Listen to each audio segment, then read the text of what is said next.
Live streaming started, sir. Thank you, Sheikh. Just keep a track of Ms. Babita. She'll be logging in any moment. Huh? Yes, sir. Thank you.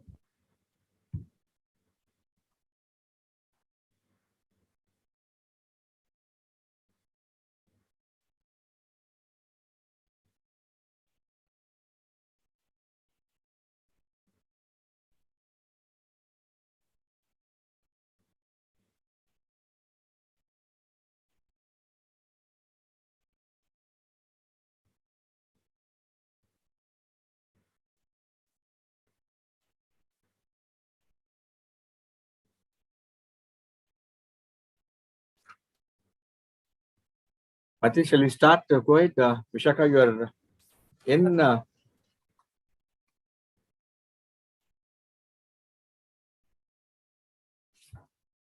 Good evening, ladies and gentlemen.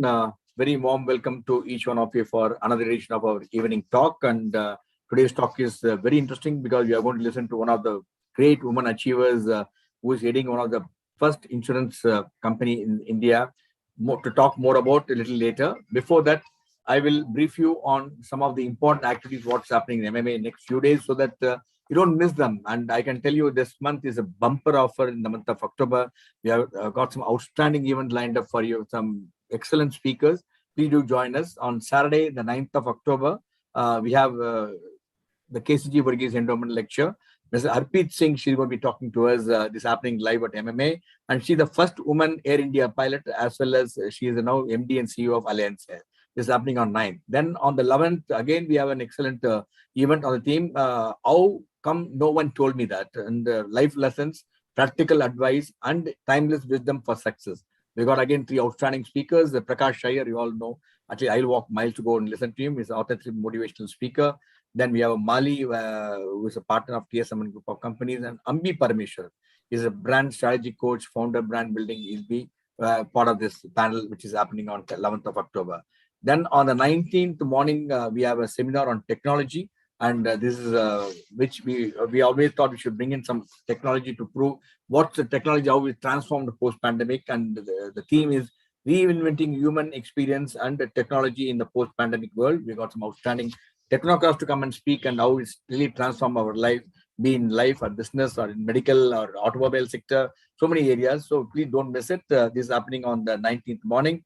19th evening, again, we have an interesting event on leadership, inside out leadership. We have Rajiv, executive coach. He'll be talking to us. Along with him, we have Rajesh Jarulkar, is the executive director of Mahindra and Mahindra, and Sudhanshu Watt is the deputy managing director of Mythili, will be joining us along with the speaker on the 19th. Then on the 20th, we have again a conclave on securing India's cyberspace. This is an important subject we want to discuss, and we got some outstanding speaker. Professor Kamakodi is from Department of IIT Madras. Rajendra Kumar IAS is additional secretary from Ministry of Electronics IT from New Delhi. Lieutenant General Rajesh Pant is a national cyber security coordinator.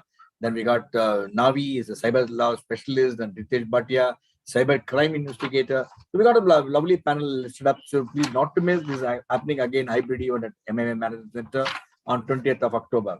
Then on 22nd of October, we have a read and grow, because if you don't read, you don't make a great leader. So we have how to build a habit of forming products, and we have the outstanding speaker again, Rajesh Srinivasan, marketing, branded up business growth of strategies. Then Saurabh Bajaj, head of marketing, Britannia Industries, and Ganesh, director of marketing, Avoma. So these are the speakers. It's happening on the 22nd.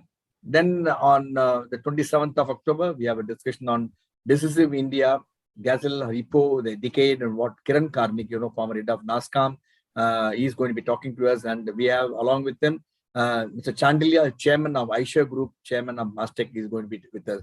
Again, interesting event. And on 30th October, the last event for this month is a Science and Art of Marketing and the Practitioner Perspective.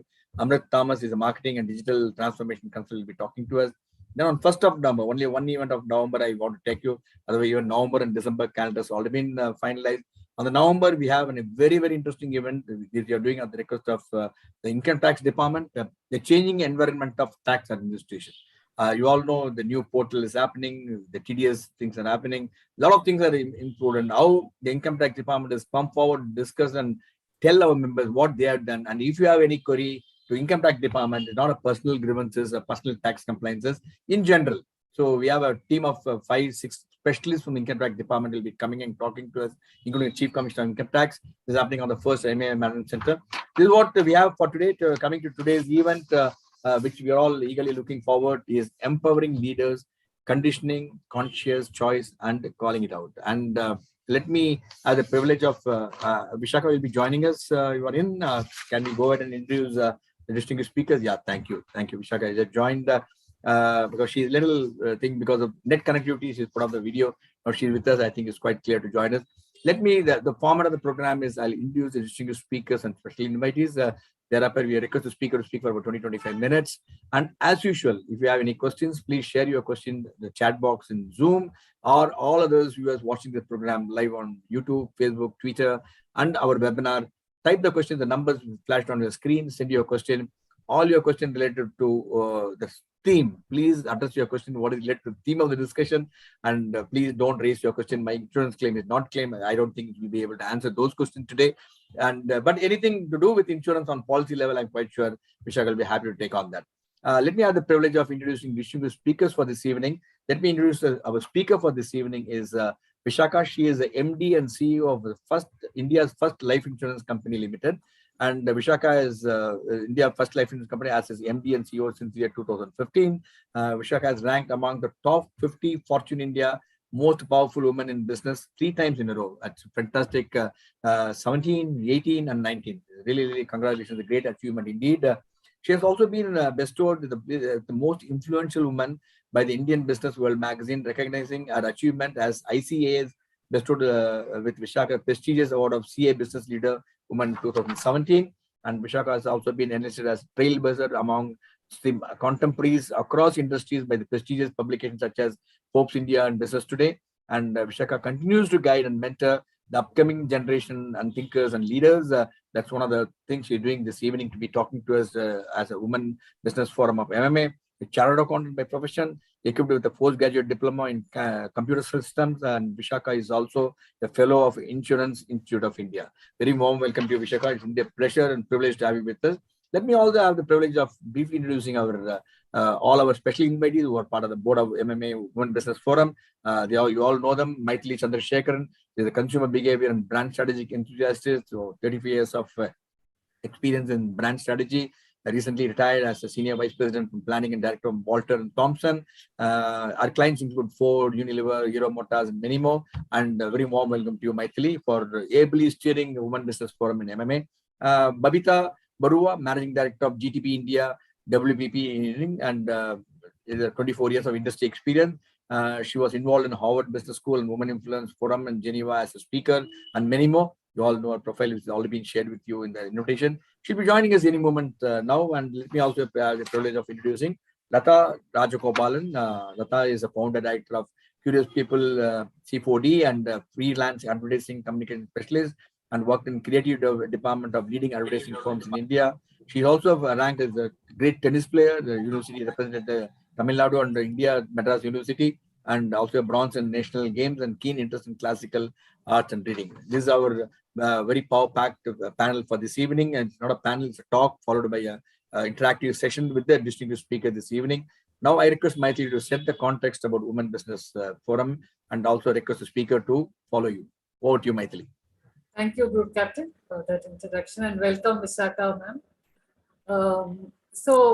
Welcome to yet another inspiring storyteller evening of the Women's Business Forum. As you all know, we want to engage with a wide range of people over empowerment for employment and entrepreneurship. That's our large background against which we have these conversations. And today in particular, I think we are going to talk more about the employment pillar. And so as we know, there are really 3 levels. And what we would like to engage with Vishakha on, maybe over our questions, is firstly, as younger women enter the workforce, how can they develop a long-term game plan? And then as they go to the mid-career phase, how do we empower them to stay the course as they start to navigate the balance between home and work? And then as they go even higher to the glass ceiling, what are the challenges as we get into leadership roles? What are the qualities required in women's leadership roles? And how can we equip ourselves from the word go? You know, and most of all, above everything, Vishakha, we really truly look for inspiring role models, and we look for mentorship and guidance. So today we look forward to hearing one such story. Do share a bit of your personal story as well, and insights and guidance as more and more women enter the workforce, and as more and more women rise to the top, really. So over to you, Vishakha. All right. Thank you so very much. First of all, thank you for that very warm welcome and the introduction. Every time I see that introduction, it embarrasses me.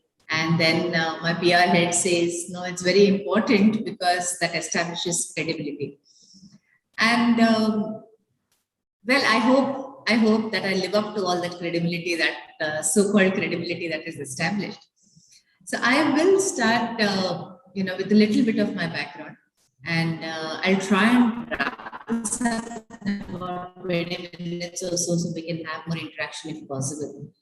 So from a background perspective, I come from a fairly middle class family. I was born in Hyderabad, and in 64. So when I finished my graduation and I started working in 1987.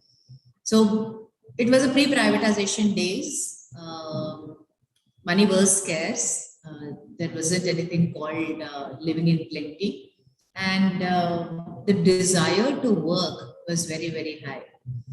When Mythili mentioned, as why do younger women entering workforce, how to enter the workforce, how to stay the course, I want to start with a question on, do you have every complete clarity on why do you want to work? So when you're talking about how to enter the workforce, first, do you have clarity on why do you want to work? Second, do you know why you want to choose a particular field you choose? What motivates you to stay there? What motivates you to give the best? I have heard an answer, which is very often that of saying, I want to make money.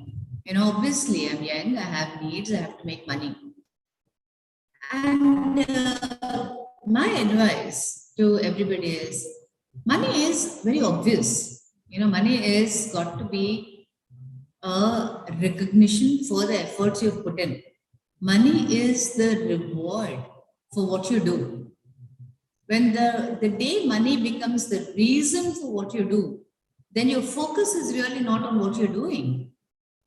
And it's a very fine distinction, okay? It's a very fine distinction about wanting to work versus wanting to earn money. Nobody is saying that you work for free. Nobody says that. But I'm saying that what you earn is actually directly commensurate to what you are giving and what you are doing. I would like to take an example of when I was working in New India Assurance. New India Assurance was a public sector company.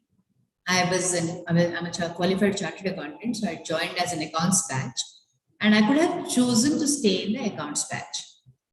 I just moved to Delhi. I had a 6-month-old child, and when he was about 1.5 years old, I realized that accounts was really nothing because we had gone into computerization. So all that I was doing coming to work was really doing data entry verification. I went to my regional manager and I told him, I said, sir, I am leaving a 1.5-year-old baby at home and coming to work. I need to be able to contribute for me to justify not contributing as a mother. So can you please give me a job which utilizes my talents, which challenges me, so at least there is satisfaction. of the work that I'm doing when I come to work. To which I remember him turning around very clearly and saying, and this was the, 91, 92. Okay, we're talking almost 40 years. Sorry, yeah, 40 years, 30 years back, right? 91. So 30 years back, and my regional manager turned around and told me, he says, Vishakha ji, you're coming by chartered, you're going by chartered, you have a relaxed life, you anyway have a hectic family. Why don't you just come and take it easy at work? You're going to get the same salary, whether you're going to work at, in the accounts desk or you want to pick up a more challenging job, you're going to get the same salary. Why do you want to pick up a more challenging job? To which I told him, sir, I don't feel justified. I don't feel right about the utilization of my time. It is about the opportunity cost of my time. It's not just about the money. What am I doing with it? He then said, all right, fine. Go and become a branch manager. Apply for it. So I applied for it and went through the interview process and became a branch manager.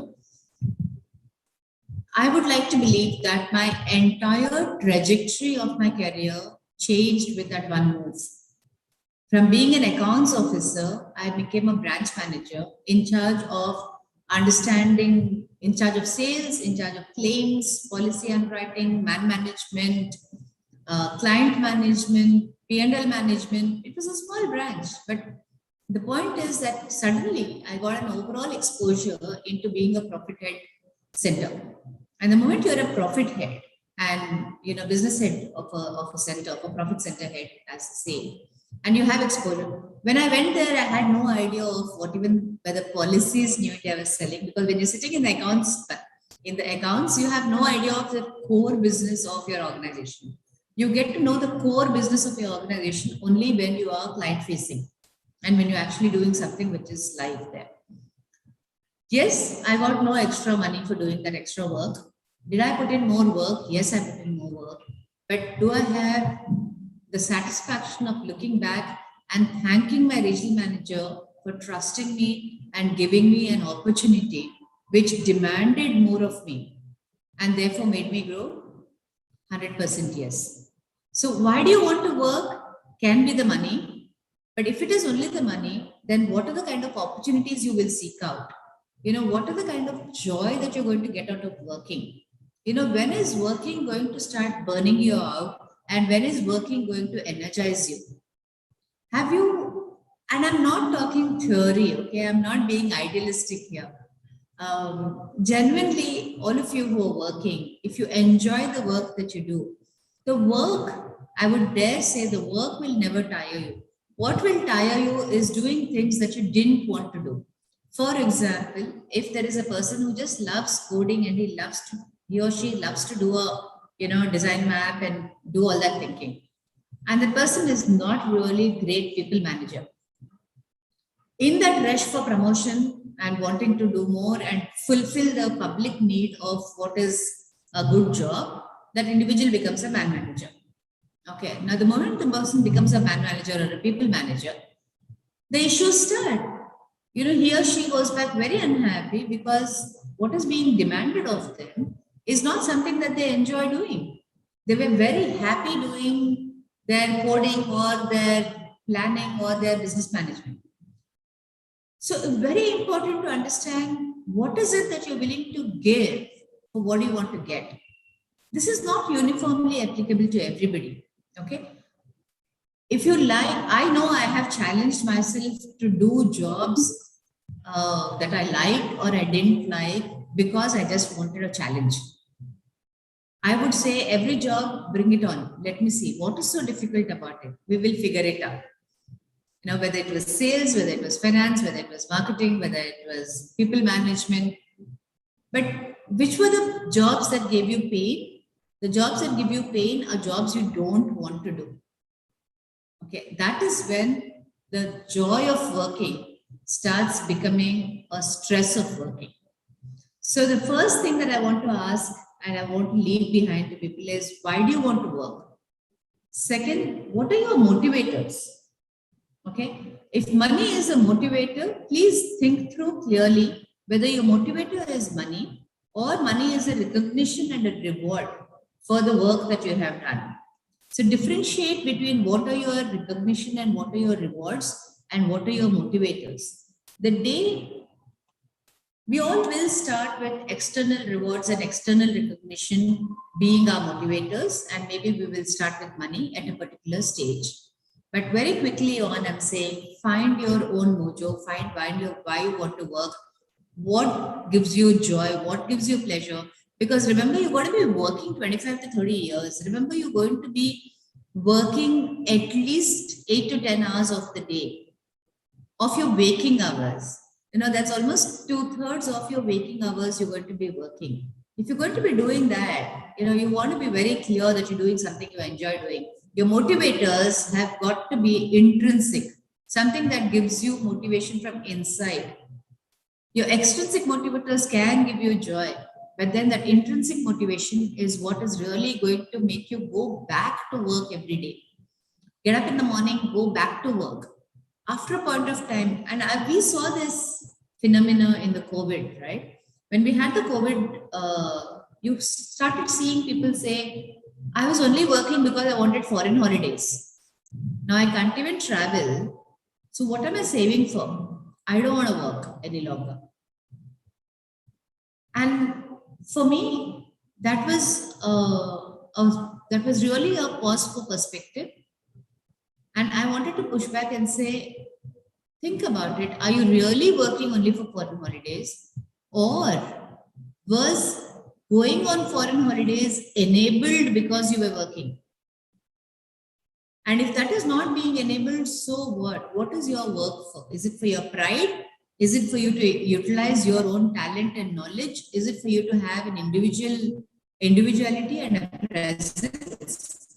So please find your mojos. And when I'm coming to this of please find your mojo, I want to bring up one very important point called conditioning. Very often, more often than not, we choose what we have been taught to choose. Your comfort food is what you grew up with. So when you choose what you've been taught to choose, that's actually conditioning. The reason I'm not using bias is because bias is a very, it's a word which talks about decisions that you make against something. I am biased against a person. I am a South Indian, I'm biased against North Indians. So those are all very, I'm not talking about bias, I'm talking about conditioning. There's a very subtle difference. I'm not an expert on this, but I like to choose words that relate. And why I'm choosing words that relate is because conditioning is so deep, it is so ingrained in us that we don't even know what is it that we really want. Our preferences, our judgments, our choices, they're all governed by conditioning. Let's speak, since I'm talking to Madras Management Committee Forum here, and I'm a born South Indian, married to a North Indian, and my wake up drink moved from becoming coffee to tea, and now I can switch between both, and I actually have a preference when I get up whether I want tea today or I want coffee today. Conditioning doesn't give you a preference. Conditioning dictates what you want.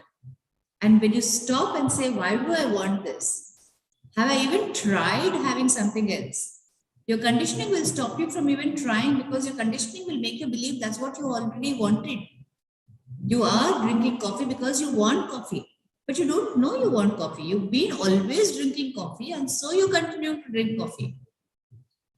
So until you have tried something else, until you have walked with that for some time and experienced it, only then will you be able to make a conscious choice between the various options available. And why do you work is one of those conscious choices I'm asking you to make. Because your mother wants you to work, because you need money in the family, because money, what is it? And beyond the need, okay, beyond that physical need of money, what is it? Why do you work? It's a very important question I would like all of you to answer. For me, why do I work was brilliantly, absolutely simple.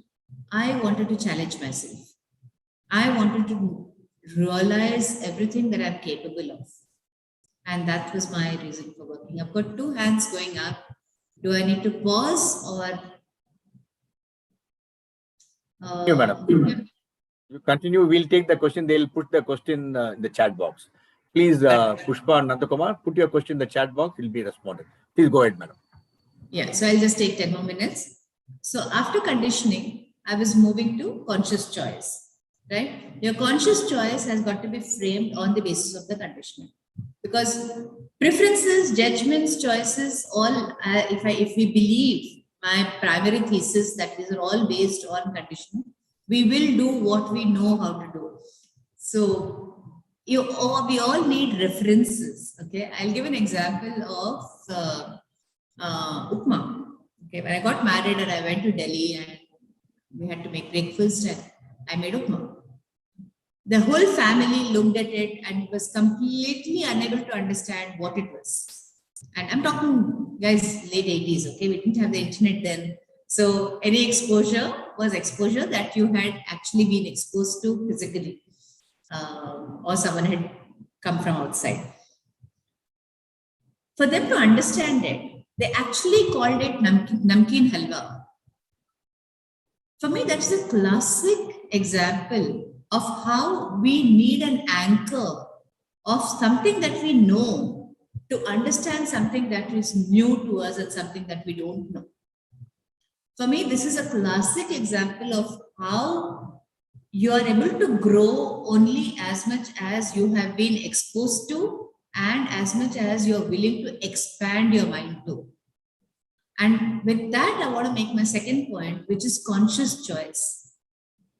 When you're choosing, always be very clear why you're choosing what you're choosing. I'm going to interject this with the question that Mythili asked, saying how to stay the course. Okay, I have this particular example, and since I have been invited to speak from my personal example, my son had an accident. He was very small. He was like about 1.5 years old, and he had an accident. And he had a cut at the back of his neck. It was a small cut, but it was a lot of blood. And everybody panicked, and we went and we immediately went to the doctor. And the doctor just said, "It's okay, just 2 stitches and he'll be okay." And we bound him up and got his bandaged and all of that. I had a very, very important presentation to make, a very, very important meeting to attend in the office. And I wanted to go. I wanted to go and attend that meeting because this was part of my journey from moving to a branch manager, at that point of time. Everyone in my family criticized me for taking that option. I actually chose that option on three data points. One, I had taken my son to the doctor. 2, the doctor had said he's perfectly okay. 3, I was leaving him at a daycare center, which I knew and they were very clear they would be looking after, and they had told me it's not a problem. The other side, the weightage, was I wanted to make this change. I knew that in the circumstances that I was working in, something like this would actually go against my image. They will say, there she goes, a woman, a mother, she will never be able to prioritize work. I knew I had that bias working against me, that ingrained conditioning. By doing this, I would have strengthened that conditioning. So I had to go and I wanted to go. Luckily, things worked out well. My son was fine. He recovered. We didn't have any problem. He didn't catch a fever. Nothing happened that would have been linked to my being irresponsible mother. Luckily, also my job interview went well. I got the position, and I have done well from that position, and things have been worked out well. But had things not worked out well, the only way you would know is when you have made a conscious choice and you write it down. My recommendation to everybody when you're making a difficult decision is please write down the factors available to you at that point of time on the basis of which you made that decision. What is the information you had? What is the thoughts you had? What were the beliefs you had? What were the drivers for your decision? Because retrospect is 360. Retrospect is about taking information not available to you at that point of time, information that was available to you at a future point in time, and applying that future point of time information to the past and revisiting a decision made in the past. Absolutely. I mean, I'm trying to not say a very ridiculously horrible word, but the most ridiculous thing to do, right? And so I urge everyone, whenever you're facing a dilemma, you write down information that you have. If someone turns back and says, you should have known, did you think of calling back? You didn't even have a mobile phone. You wouldn't have been able to reach. And I'm like, listen, these are the things I considered. I took his temperature. I left a temperature behind. I left the doctor's number behind with the daycare center. I did this. And I had a timeline by which I would come back. So I took all of these precautions. I had all of these data points and I had considered all of this, and that's why I made my decision. So make that, because if things don't go well, you will be your first critic. The first person who will be criticizing will be you yourself. So that's where I mean by conscious choice. When you make a conscious choice, you know the circumstances under which you made that choice and why you made the choice. The third point that I want to make, and I believe that this is a point which is very relevant in today's world, more than from growing. This, Mythili ma'am, has got nothing to do with how to enter the workforce or how to stay the course. This point that I'm about to make is about empowering and enabling more women to come to the workplace. This applies across genders. The request that I'm making to everybody is call it out. Biases, prejudices build because of people allowing them to build it. Micro transgressions, a multiple level of those, actually start making it a very big transgression. I will give an example of one case we had of one woman who joined us, wasn't a performer, wasn't doing well. She kept asking for more time and I will do well and so on and so forth. She kept asking for extension. We kept putting her on performance improvement plans. And finally, at the end of 6 months, we said, listen, this is not going to work out. And she turned around and filed a case against us because she was 6 months pregnant by that time. And she was just biding her time because as per law, you can't terminate someone after certain months of pregnancy. I'm not sure if it was 6 or 7 or 5, but that you can't terminate. So we were forced to keep her. She was not performing. We had to pay her till her 9 months. She went on maternity leave. She took her 3 months maternity leave. At that time it was 3 months. She came back. And after that, again, we had to put her on PEP for 3 months. So we ended up literally paying her almost a 9-month salary for doing nothing. Her manager turned around and told me, says, Vishakha ma'am, please don't ask me to hire women. I will not do this. I had to turn around and tell him, please tell me how many women you've hired, how many people have done this. Now let's look at the men. How many men have you hired who have not been performers and whom you've had to leave? When you come down to doing that kind of a hard fact, you realize that just because of a low base, percentages start looking obnoxious. You have only 3 women, and out of the 3 women, 1 person behaves badly. That makes it a 33%. If you have 10 men, and 2 people do it, it's 20%. So you will think at 33 versus 20, but that's not the way to look at it. It's 1 versus 2. So let's just figure out where are absolutes to be used, where are relative comparisons to be used, where are the trends and where are the anecdotes. Was this one individual an anecdotal issue, or do you have a trend of women who do only this, who have no other job than to get a job, get pregnant and get paid? How many people do you have like that?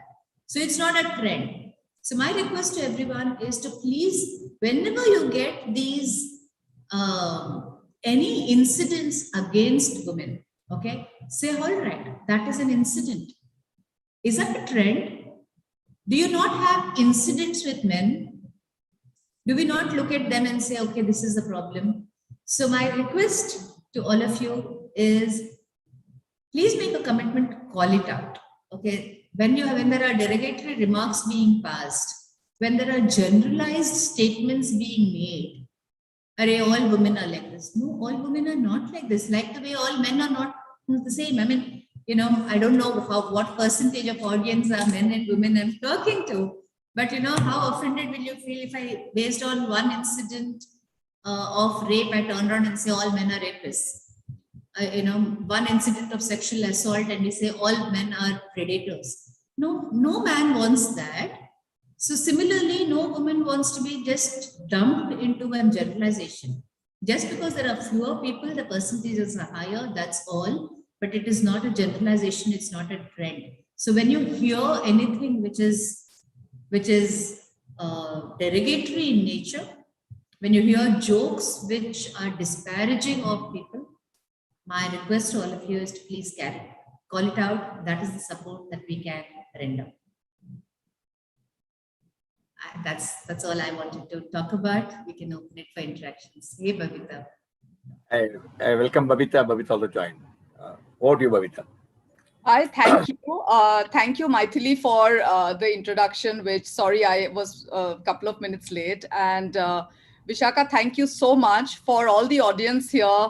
Vishakha and I were neighbors. And at that point in time, this is 10 years ago, 11 years ago, I was always captivated by Vishakha's infectious energy and optimism.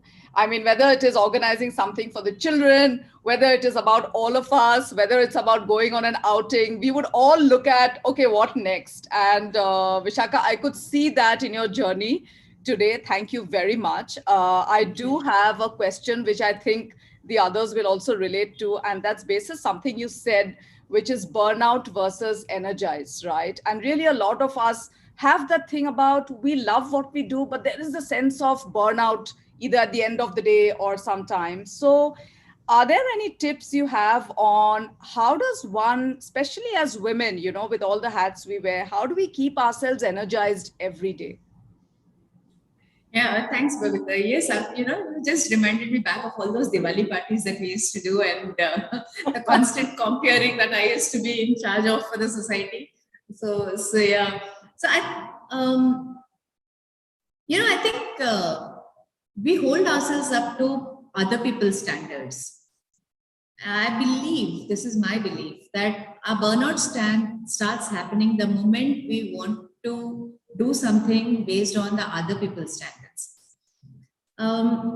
So I'm not going to say I discovered this very early on in my career. Babita has been an inspiration to me in a very different sort of way of being able to stand up for herself very early on. You know, for me, I have always looked at Babita and said, wow, because I was a conformist from a wedding and from a family perspective. You know, so I was one of those people who actually wore ghungats at home because my in-laws wanted it. And I took a long time to find myself. And, you know, somewhere Babita has been my inspiration in her own way.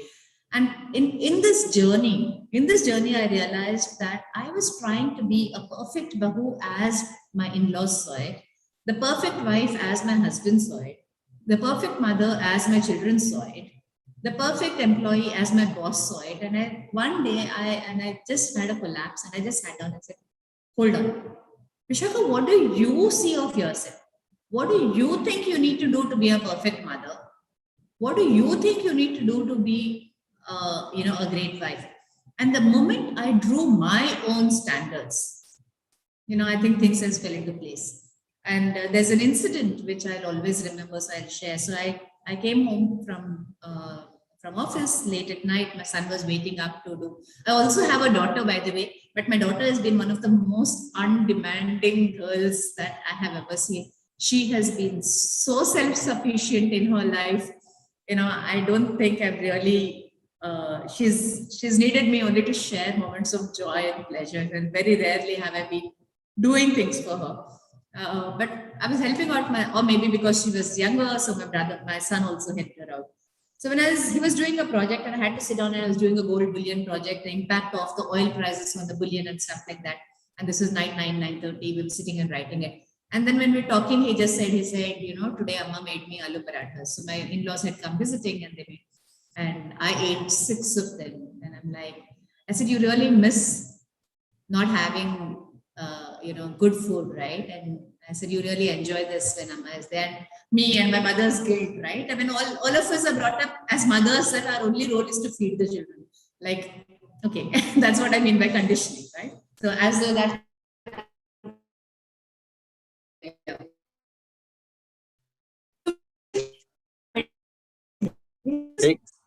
Shay, can you check our net connectivity, please? Madam, net connected. Sir. Vishakha, your net is bad. Hello? Maybe you would like to switch off the video. Vishakha, we're losing you for a minute. Yeah. Can you hear me now better? Yes. Right. Yes, please. So the point that he made was that Amma looks after my stomach. You feed my mind, and I needed that 17-year-old's validation for me to find myself and say, really, you know what? I'm a chartered accountant. I am helping him write gold billion projects, and I am beating myself up for not being around and making aloo paratha for him. What is my identity? What is it that I want to contribute? So, Babita, long answer to a simple question. But I think the moment you start living up to your own standards and stop measuring yourself with others' standards, I think that really helps. Thank you. Over to Mythili, Lata. Any questions to the audience? Please, you can raise your hand or post the questions. Mythili, you are on mute. I was saying it's strange that Babita asked a question on energy because she is seen as the never-ending battery herself, Okay, mine is not a question. I'm just going to repeat something that you said that really appealed to me, which is when you talked about time with baby versus using my talent. Whether you want to call it challenge or realize your potential or, just mental growth. I like to think of it as talent, whether it's insurance or banking or engineering or manufacturing, everybody has a. And to me, that one point answered all questions actually. Why will you stay the course? If you are if you're using your talent, you will stay the course. How will you break glass ceilings? If your talent is very clear to the whole world, then you will get chosen, for the right job at the right time, hopefully, as the world opens up a little more. So that was my one big takeout. But having said that, I think for large numbers of us, it is still financial independence that drives entry into the workforce, which in itself it's not a bad thing. That's also very, very crucial nowadays.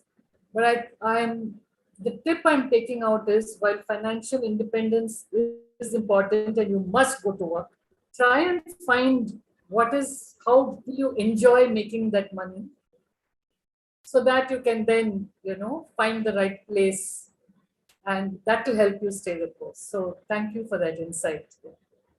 It's not easy. Not everybody finds their calling so early in life. Sometimes it may come to you much later. But I think what I have taken out is keep at it, so that then you really go to work because you're realizing something within yourself. Thank you for that. Thank you. Babita, you have any questions? I think viewers post your question in chat box. Otherwise, I'll move to the social media. We got a couple of questions from YouTube and Facebook. Till we meet, Babita, you have any questions? Otherwise, shall we move to the So questions from let's the move audience? on. Let's move on. I'm conscious of time. Yeah. So Thank you, Shaka. I think more 650 people are watching the program live. We got a couple of questions in social media.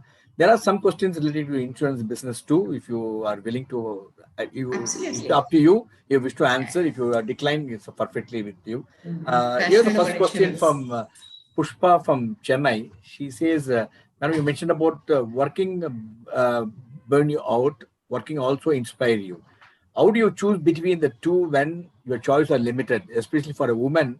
You are rarely given a choice on this level. I think Babita already asked that about burning out and inspiring. I think that's, I said, you find what you want to do, why you want to do it, it will inspire you.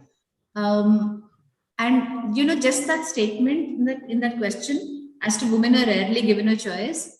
And that's exactly what I mean by conditioning. Don't let other people decide what are your choices. You decide what are your choices. And then you make a decision based on a conscious choice. Write down pros and cons and write down needs. What is it that you want and what is it that you're willing to give for what you want? I think these are the two questions that you ask yourself at all points of time. What do I want and what am I willing to give for what I want? So. We'll move on to the question from Lakshmi from Coimbatore. She wants to know, Madam, as an MD, what's your boardroom challenges? Being a woman heading an organization which is dominated by a male in the board, I've always seen your voice are not really fully heard, or you have to pull your way through. What's your strategy you followed in the boardroom? So one is I never think of myself as a woman. It's only when people point out and say, "Oh, Vishakha, you were the only one in the board," and I'm like, then I look around and say, "Oh yeah, I know, right? These are all men." But it doesn't register. I don't register when I walk in whether there are only men, only women. I am a person. They're all persons. I think first of all that condition that is very strong within me. I don't notice. I've been taught to notice. I've been trained to notice. So I've started noticing. But intrinsically, that doesn't come to me. That's one. Second, a lot of devils that I have fought within myself. Okay, and I remember this this happening at I was doing a dinner with the independent directors, and I had taken them to dinner, and I was given the menu, saying, "Vishakha, please order." Okay. I said, I'm a woman and that's why it's being given. And this was, a fallout of the fact that I plan all the meals in the house, because I plan all the meals in the house. When they gave me the menu, I thought, oh my God, this guy I'm being subjected to bias. And I remember about a few months later, I was talking to, one of the directors, and I said, that day I really felt bad. And they were like, oh my God, Vishakha, did you were the hostess. You were the hosting. If it is anybody, we would have given it to that person. It had nothing to do with the fact that you were a woman. So that was my own chip on my shoulder. Much as I said, when I walk into a boardroom, I don't see if there are any women around. I had a chip on my shoulder at that dinner table saying they're asking me to order because I'm a woman. Now, if they hadn't asked me to order, I would have said, oh my God, look at them, all male chauvinists. They're not even asking me to order. So sometimes you can have, your own inner conflicting beliefs that will be your worst enemies rather than what others are doing to you. It is your own inner belief. Just one more point I want to make is one of the things that, as women, we have to understand is our voices are sharper than male voices. It's just God's gift. That's why you have Lata Mangeshkar. So in a boardroom, you can sound, very screechy if you don't modulate your tone. And because men are not used to listening to that voice, because they've not had too many women in the board, when they don't listen to a similar tenor of voice, I think their conditioned minds cannot accept a voice. So one of my big takeaway has been to modulate my voice when I talk in the board, when I'm in a predominantly male setup, because their tuning in is not to accept shrill voices. Their tuning in is to accept more of bass voices. So just a small tip. Great input, madam. I think it's really fantastic because very important, because how you modulate your voice. I think there for every thing. And one thing, if somebody orders the menu, and the best thing is order in such a way, and next time they should never ask you to order the food. Yes. Here's a question from a student. He's from MBA student, Mr. Ram, from one of the city colleges. He says, madam, conditioning so much is ingrained, as you mentioned, in us, each one of us actually. How do you change? What is the best practices to abide? Especially my conditioning has come because my parents put so much of conditioning on me. How do you come out of this? Conscious choice. Every time that you are doing something, you stop and ask yourself and say, is this what I want to do? And stop being a victim. Don't say that you have no choice. You always have a choice if you're willing to pay the price for it. Say, I'm not willing to pay the price for that choice. Okay, then you don't want to choose the freedom. Okay, but freedom is always comes at a cost, and freedom means freedom of choice too. And if you want that freedom of choice, you have to be willing to pay a price. What is the price you're willing to pay? And most of us get lost in negotiating that price we're willing to pay. We're not willing to pay the price that is required, and because of which we make suboptimal choices. And then because we can't live with that knowledge that we are responsible for our own situation, we find somebody else to blame it on, because that is survival. It's so much easier to blame it on somebody else and survive than to take responsibility for it, right? Great. Here's a question on insurance from Mr. Ram Kumar from Bangalore. He says, madam, life insurance business requires skilled people. What strategy you adopted to attract and retain talent is in the role of a woman in life insurance business? What's your advice to the young women who want to follow your footsteps? For me, insurance is very personal. Okay, I love insurance. I have been in insurance since age 7, and there isn't another field I would pick. I genuinely believe insurance makes a difference. The reason for it is the incident that happened, and going back to that being a branch manager thing. I joined as a branch manager. Day 1, I had no clue of what I was doing. I had this elderly couple, 50-year-old couple, come and ask for a claim that had been unduly delayed. And that claim was of a 23-year-old soldier at the Siachen Glacier. And he died in friendly shrapnel firing. That too, not even war. And the impact that insurance money makes on families is something I've seen. I've also seen that the impact is a lot on the women, because more often than not, the women are the ones who are financially dependent on men. It is normally the men who are the bread earners and not the women in a majority of family. So when the bread owner does not take responsibility for ensuring himself, then the responsibility of his irresponsibility falls on the woman. I think for me, just knowing that the beneficiary of insurance is majorly a woman has been a big motivator. If you ask me, the woman's perspective there, that has come in because of this. Belief in insurance if you want to do it. Secondly, I don't believe skills are what is important. I believe attitude is what is important.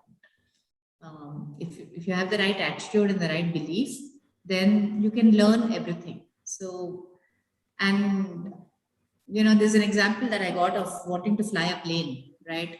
If the pilot falls ill and people come out and say that, I will give you 1 crore who is willing to fly the plane, probably nobody will. So money is not the motivator at all points of time. It has got to be, intrinsic motivator of knowledge and skill. There's a question from Lata. She's a special invitee. She says, signal is very poor. She requested me to ask that question. She says she's very happy to hear that. And in your experience, how many women assert themselves at workplace and how often? So, Lata, I have a theory on this, and, I'm please, if anybody disagrees, I will apologize in advance. My theory is that women do not have power in the households when we are brought up by a normal hierarchical self. The food that gets made will be the one that the father wants to eat, right? The timings of the food will be adjusted based on when the father comes home or the individual comes home. This has been how, at least, I have seen life. I don't know if the youngsters see a different life now, but whatever I have seen of up till the age of 30, I've seen that it continues to be the same way. Very rarely is the guy really adjusting to saying, "Oh, let's eat what you want." I mean, if it is, then it is a moment. It is not a norm. It is an exception. Because of this, women have a natural authority of influence. Okay, you look at any woman who runs a household brilliantly. Her ability to influence everybody around her to get her to do things.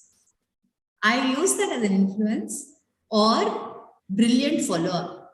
That message to the guy to say, please buy this on your way home. The phone calls, the reminders. People call it nagging. I call it brilliant sales management. Okay, it is called management by activity management. So I think that women need to use that innate influencing capabilities that they're born with. When they're not able to do that, they end up becoming either very aggressive, but you used a lovely word, assertive. And I think that assertive comes only when a woman has become very, very, very confident of herself. Otherwise, the environment has not given women confidence, so she has to first find the confidence in herself. And only then will she be able to move the aggressive to assertive. Otherwise, she'll either be aggressive or she'll be influencing. Whereas assert is the right balance. Great. Here's a question from Mr. Ajit Kumar related to insurance. He says, can you elaborate the impact of pandemic corona on the landscape of life insurance business, and with specific reference to the risk, premium, coverage, role played in India first insurance company, problems of corona affected patients, the future of life insurance business when the premiums are getting revised. He also telling today that the number of heart attack cases come down so drastically, you save a lot of money. Are you going to compensate the people? I think it was covered in today's newspaper. Right. I wish, when you read about this, that you also read about the COVID impact. The COVID impact, and I want to make this as a specific point for the entire life insurance industry. You have not heard a single claim being repudiated of COVID, despite the fact that we never priced a pandemic. I want people to really understand that life insurance business is all about pricing, is all about actuarial assumptions and calculations, right? None of the actuarial assumptions and calculations factored in a pandemic. So, in a way, theoretically, life insurance could have said, sorry, a pandemic was not priced, so we're not paying claims. Theoretically, that could have happened. But you did not even hear one company say that. Nobody, because we all paid our claims. We all paid claims because that is the spirit of life insurance. It's not about getting into the technicalities of life insurance. The claims that have been paid on account of COVID claims have shaken balance sheets. The listed companies are posting losses on account of the high amount of COVID claims that is being paid, much beyond priced. So I don't know this data. I hope it was said in humor that heart attack cases have reduced and so claims have reduced, because the COVID claims that have been paid and the COVID induced and related claims that have been paid are completely beyond what has been anticipated and priced. And they are pulling large companies down in terms of losses. We appreciate, because we got a fantastic report of how insurance company handled. Even the government also guided the people that you must be compassionate to the people who are COVID affected. One last question on insurance, then I'll go back to normal question. He says, life insurance is a competitive business, particularly from LIC. What strategy did you adopt to meet the competition from LIC? So LIC was a monopoly, right, in 2000, and they've been a monopoly for 60 years. In 20 years, LIC's share in the individual retail business is down to 40%. I think those figures speak. But more than that, none of us had heard about something called a term policy as long as LIC was there. The basic protection, the basic pure risk policy was introduced only when the private sector came in. So I think when you are catering to the individual's needs, when you look at policies which have flexibility and are designed to cater to the customers, I think automatically things improve. We all knew only endowment and money back as the two policies from LIC. It's with which a limited pay and with very limited choices. So I think needs positioning and the right selling will probably make all the difference. And of course, aggressive sales. Yeah, maybe one last question on insurance, because it's a very interesting question. There are a couple of insurance startups have come, which is really likely to challenge the insurance business because they come up with some innovative methods of compensating insurance. What's your view on that? If there's anything specific, I would love to talk about it. But otherwise, I think as the ecosystem grows, it will only help the business grow. And I don't think because we got 23 other life insurance companies, the market hasn't shrunk. The market has grown from 2000 to 2020. So as more and more players join the ecosystem, I think the opportunities start increasing. And I think it's beneficial for the overall industry. I have yet to see a reason for it to not benefit the industry. Maybe one last question, then I will request our special invitees to, in fact, they have a question, otherwise we'll have a closing remarks. It's regarding this again, Anu from Chennai, the incidents against women. How do you sensitize the workforce in general, particularly when the bias happens at all level? I think we already mentioned this actually. How do you change the bias in an organization against women? As you rightly mentioned, the percentage of women, that's a very beautiful example, 33% versus 10%. So with that context, maybe you would like to respond to this question? One incident at a time. How do you bring change? You bring change one incident at a time. Call out everything. Make a commitment today to call out anything that you see which is wrong, which is derogatory, which is putting a woman down. One incident at a time. Great, I think the question which has come in the chat box, I'm not able to understand. If I could decode the question what Kausalya asked, he says, if you have no talent and you're doing all these years, you have not learned anything. But at the same time, when you feel more helplessness, nothing to motivate myself, what do I do under these circumstances? It's there in the chat box, but I try to decode and put it across. It will reframe the question. I think it probably relates to what I was saying about everyone discovering their talent. I would like to say, tell her that everybody is good at something. Everybody is good at something. So you just have to keep at it and discover it. But I'll let Vishakha share her perspectives. No, I think you're absolutely right. The helplessness and the demotivation starts, primarily because you're living up to other people's standards. True. If I can't cook, I can't cook, right? I'm sorry, I'm just going to use one example. There's a word that I learned, my organization had been kind enough to give me a coach who changed my life in executive coaching. And he taught me a simple word called self-esteem. He said, what is self-esteem? Self-esteem is if there is a man who knows he is fat and somebody comes and tells him, God, you're so fat. He says, yeah, I know I am fat, and does not feel bad about it. Okay? It says self-esteem is the ability to accept yourself for who you are, decide on the course of action that you're going to be taking, and be okay with it and accept it as the truth. If someone tells you you're fat, yeah, you are fat. So, yes, I know I'm fat and I am working on it. Don't get defensive, don't get offensive. But that can happen only when you accept yourself the way you are. If you can, then yeah, your judgment is your judgment, right? This is, why am I allowing your judgment to become my judgment? True. So I think before I hand it over to Babita, let me remind all the audience watching the program on social media, we have an exclusive Facebook portal for the women.